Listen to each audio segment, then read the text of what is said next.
안녕하십니까?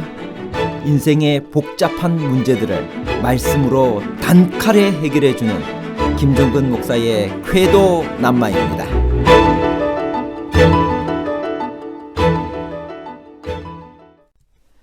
율법이 성문화되기 전에는 죄를 지어도 죄로 여기지 않나요? 그렇다면 아담과 하와를 비롯하여 모세 이전의 많은 사람들은 죄를 죄로 여김받지 않았는데 왜 죄인으로 죽어갔나요? 로마서 5장 14절은 모세가 시내산에서 율법을 받기까지는 죄를 지어도 그 죄를 죄로 여기지 않았다는 말씀인가요? 아니면 성문화된 율법을 받지 않았을 때, 즉 자세한 죄의 규정이 없을 때는 그것에 대한 죄의식이 없다는 말인가요? 무죄와 무의식에 관한 복잡한 문제를 하나님 말씀의 가르침으로 명쾌하게 해결해 드리겠습니다. 로마서 5장의 전반부에서 바울이 말하고 싶은 것은 무엇인가요? 로마서 5장 1절에서 2절. 그러므로 우리가 믿음으로 의롭다 하심을 받았으니 우리 주 예수 그리스도로 말미암아 하나님과 화평을 누리자. 또한 그로 말미암아 우리가 믿음으로 서 있는 이 은혜에 들어감을 얻었으며 하나님의 영광을 바라고 즐거워하느니라. 로마서 5장 10절에서 11절. 곧 우리가 원수 되었을 때 그의 아들의 죽으심으로 말미암아 하나님과 화목하게 되었은즉 화목하게 된 자로서는 더욱 그의 살아나심으로 말미암아 구원을 받을 것이니라. 그뿐 아니라 이제 우리로 화목하게 하신 우리 주 예수 그리스도로 말미암아 하나님 안에서 또한 즐거워하느니라. 구원받은 사람은 이제 하나님의 진노로부터 벗어난 사람입니다. 그래서 로마서 5장의 전반부에는 화평을 누리고 즐거워하고 화목하게 되었다는 말이 반복해서 나옵니다. 즐거워하는 이유는 우리가 아직 죄인 되었을 때 그리스도께서 우리를 위하여 죽으심으로 우리가 하나님의 진노하심에서 구원을 얻고 하나님으로 더불어 화목하게 되었기 때문입니다. 모든 사람은 죄인이며 본질상 진노의 자녀이기 때문에 다 하나님의 진노 아래 있다고 배웠습니다. 그런데 우리가 어떻게 하나님과 화평을 누리게 되었나요? 로마서 5장 8절. 우리가 아직 죄인 되었을 때 그리스도께서 우리를 위하여 죽으심으로 하나님께서 우리에 대한 자기의 사랑을 확증하셨느니라. 첫 번째로는 하나님의 사랑과 은혜 때문입니다. 우리가 아직 죄인 되었을 때 하나님께서 우리에 대한 자기의 사랑을 확증하셨기 때문입니다. 두 번째는 예수 그리스도 때문입니다. 하나님과의 화평과 화목은 오직 그리스도 안에서만 이루어집니다. 그리스도 안에서 구원의 길을 찾는 사람들에게는 하나님의 진노도 눈 녹듯 사라집니다. 그 안에는 화평과 화목이 있습니다. 세 번째로는 성령으로 말미암아 하나님의 사랑이 우리 마음에 부은 바 되었기 때문입니다. 로마서 5장 1절에서 11절에서 즐거워한다 혹은 화목하게 되었다라는 말이 몇 번이나 나오나요? 왜 즐겁고 화평해야 하나요?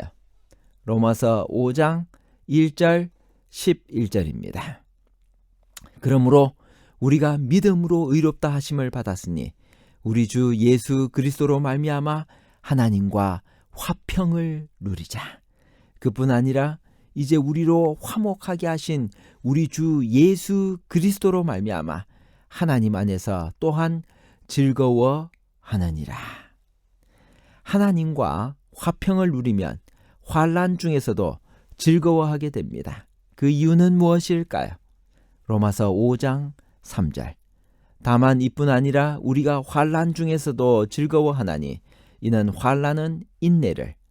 우리가 그리스도 안에 살면서 하나님과 화평을 누리면 환난도 환난으로 끝나지 않고 인내를 만들어내게 됩니다. 인내는 연단을, 연단은 마침내 소망을 이루게 해줍니다.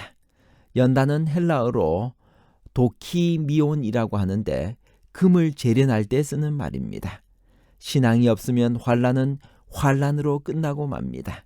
그러나 신앙을 가진 사람에게는 환난과 연단이 금을 재련하듯이 우리의 품성을 변화시키고 순수하게 만드는 것입니다. 불행이 오히려 축복으로 바뀌는 것입니다. 이것이 믿음의 비밀이요 그리스도인의 기쁨입니다. 그래서 베드로는 너희 믿음의 시련이 불로 연단하여도 없어질 금보다 더 귀하여 예수 그리스도에 나타나실 때 칭찬과 영광과 존귀를 얻게 하려 함이라고 말한 것입니다. 하나님께서는 언제 어떤 방법으로 우리에 대한 자기의 사랑을 확정하셨나요? 로마서 5장 8절. 우리가 아직 죄인 되었을 때 그리스도께서 우리를 위하여 죽으심으로 하나님께서 우리에 대한 자기의 사랑을 확정하셨느니라. 우리가 아직 연약할 때, 우리가 아직 죄인 되었을 때, 우리가 원수 되었을 때 그리스도께서 우리를 위하여 죽으심으로 우리를 구원하시고 하나님과 화목하게 하셨다는 말씀은 참으로 감동적인 말씀입니다. 우리가 준비되어서 혹은 우리가 자격이 있어서 구원하신 것이 아니고 먼저 우리를 사랑하시고 먼저 우리를 구원하신 것입니다. 율법이 없었을 때에는 죄를 죄로 여기지 아니하였다라는 말씀은 무슨 뜻일까요? 시내산에서 율법을 받기 전에는 죄가 성립이 안 되었다는 말씀인가요? 로마서 5장 13절. 죄가 율법 있기 전에도 세상에 있었으나 율법이 없었을 때에는 죄를 죄로 여기지 아니하였느니라. 율법이 없었을 때에는 죄를 죄로 여기지 않는다는 바울의 말은 무엇을 의미할까요? 바울은 지금 아담 한 사람으로 말미암아 모든 사람이 죄인이 되어 정죄를 받고 사망에 이르렀다는 것을 말하고 싶어 합니다. 그리고 그와 마찬가지로 한 사람 예수 그리스도로 말미암아 모든 사람이 죄에서 구원을 받은 것은 더욱 확실하다는 것을 강조하고 싶은 것입니다. 해석의 열쇠는 로마서 5장 14절에 그러나라는 전환사에 있습니다. 12절부터 14절까지를 연결해 보면 바울이 말하고 싶은 것은 다음과 같습니다. 율법이란 죄를 죄라고 규정하는 것이므로 기록된 율법이 있기 이전의 죄들은 죄로 여기지 아니하여야 할 터인데도 불구하고 사실은 그 반대로 그러나 율법 있기 전 아담 때부터 모세 때까지도 죄는 있었다. 아담으로부터 모세까지 아담의 범죄와 같은 중한 죄를 짓지 아니한 사람들에게도 모조리 죄의 삭신 사망이 임한 것으로 보아 그것은 분명하다. 다시 말하면 아담 한 사람의 죄 때문에 모든 사람이 이미 정죄 아래 있다는 것을 의미하는 것입니다. 그리고 구원받은 사람은 첫째 아담의 영역으로부터 둘째 아담, 즉 그리스도의 영역으로 옮겨진 것입니다. 우리가 죄인이 되었다는 그 사실은 모두가 죽는 것을 보아서 확실한 것입니다. 그런데 그보다 훨씬 더 확실한 것은 무엇일까요? 로마서 5장 17절. 한 사람의 범죄로 말미암아 사망이 그 한 사람을 통하여 왕노릇하였은즉 더욱 은혜와 의의 선물을 넘치게 받는 자들은 한 분 예수 그리스도를 통하여 생명 안에서 왕노릇하리로다. 세상에서 가장 확실한 것이 사람이 모두가 죽는다는 사실입니다.